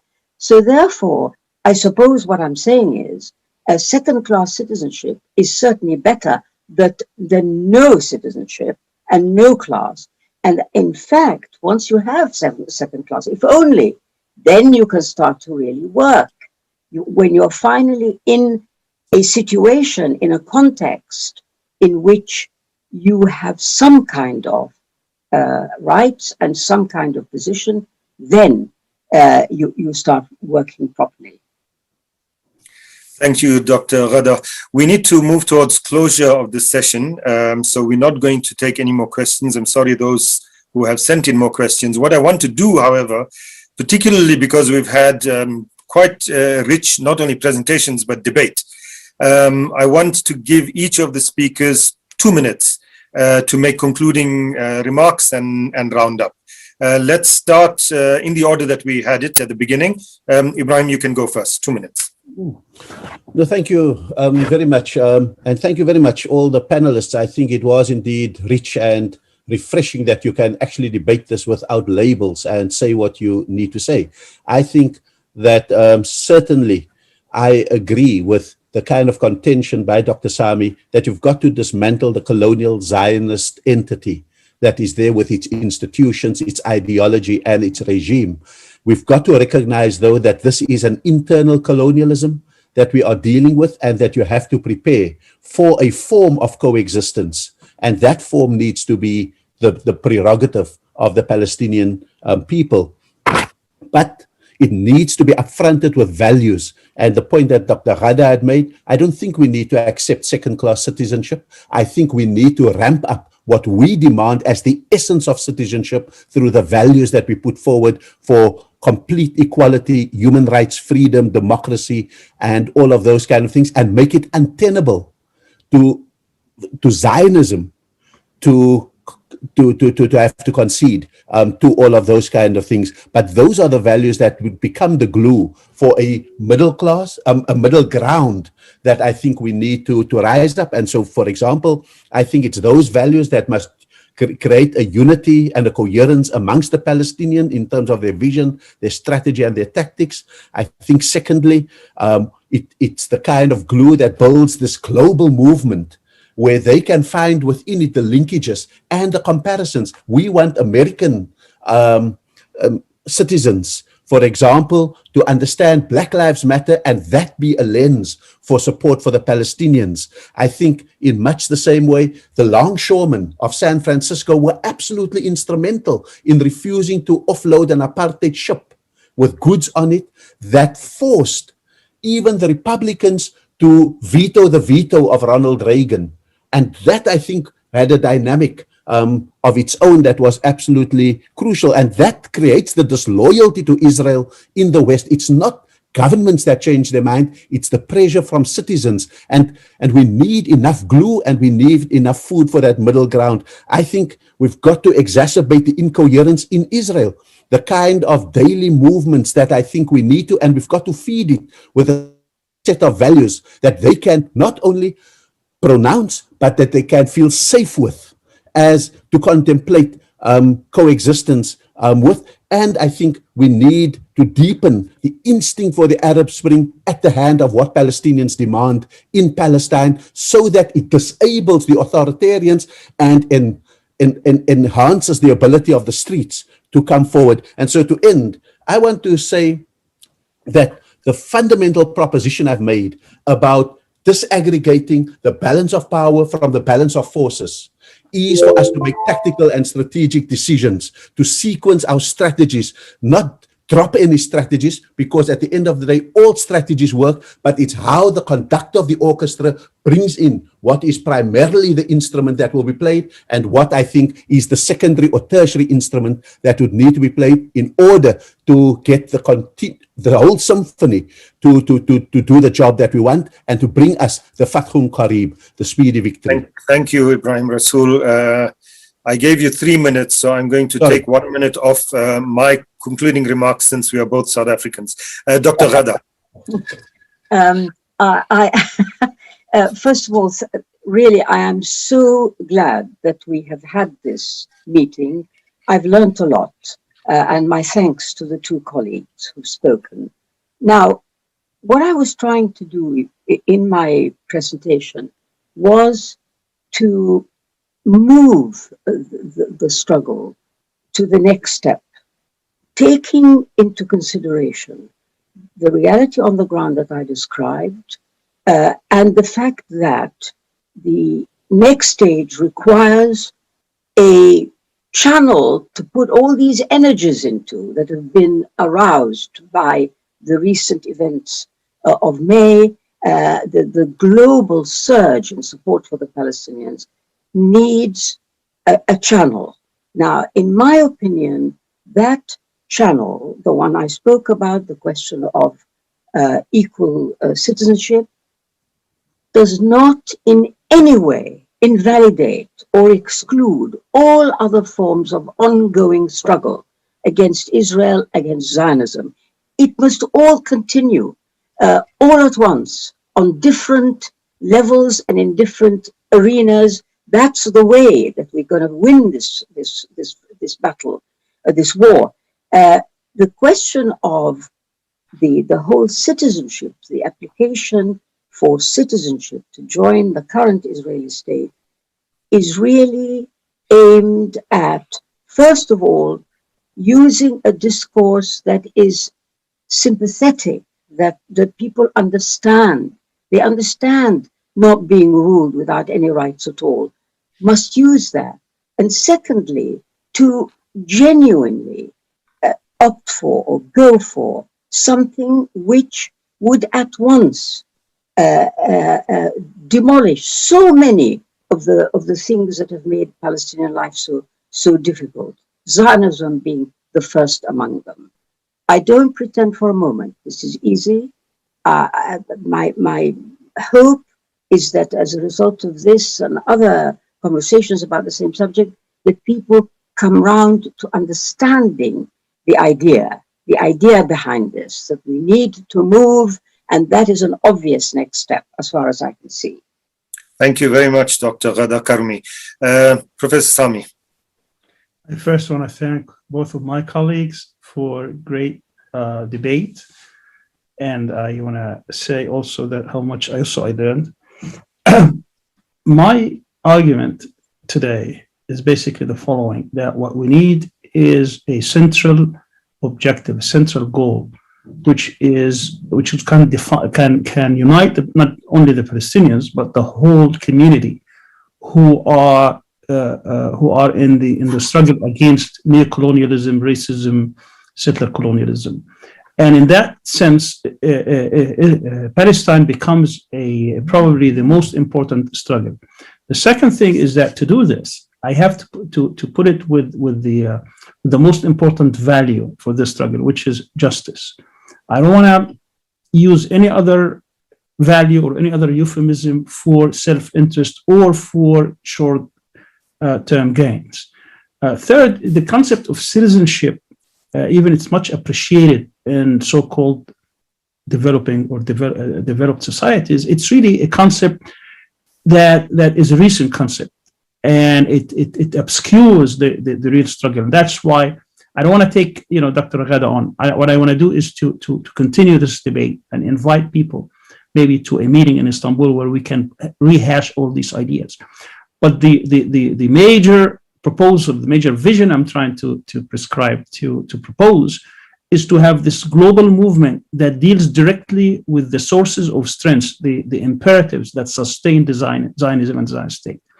And that means we have to assign certain tasks. And some of these tasks, as I said, would be dealt with governments, with states, with NGOs, with parties, with individuals, and so on and so forth. And part of that, of course, is to sustain the Palestinian people. And then when you engage Zionism and it becomes weak and weak and weaker, why would I, make it? Why would I give it another life through another political process? You really want to make it very difficult. And I reiterate, we are doing a service not just to the Palestinians, but also to the Jews and to the whole world when we deal with this. Because if you can defeat this settler, colonialist, racist state, believe me, many other struggles could also be resolved. Thank you. Thank you, Dr. Sami Al-Aryan. And with that, we come to the end of the session. I'm not going to make any concluding remarks, partly because I gave some of my time to my compatriot, but mainly because the next session starts in 9 minutes. The next session, session 6, is a conversation on Palestine after the recent Gaza war and the Human Rights Watch report. Moderator, Professor Nader Hashmi, and the guest is Professor Norman Finkelstein. So thank you to my 3 guests. This was a really wonderful discussion, debate. And I think that what we have here are ideas that really we need to tease out much more. I'd like to see all 3 presentations on paper so that we can actually interrogate them and polish them and make them the kinds of ideas that become more useful in our solidarity struggle. Thank you all very much for that. And we'll end now. And thank you to everyone who's been listening and all of those who sent in questions, and apologies to those whose questions we couldn't get to.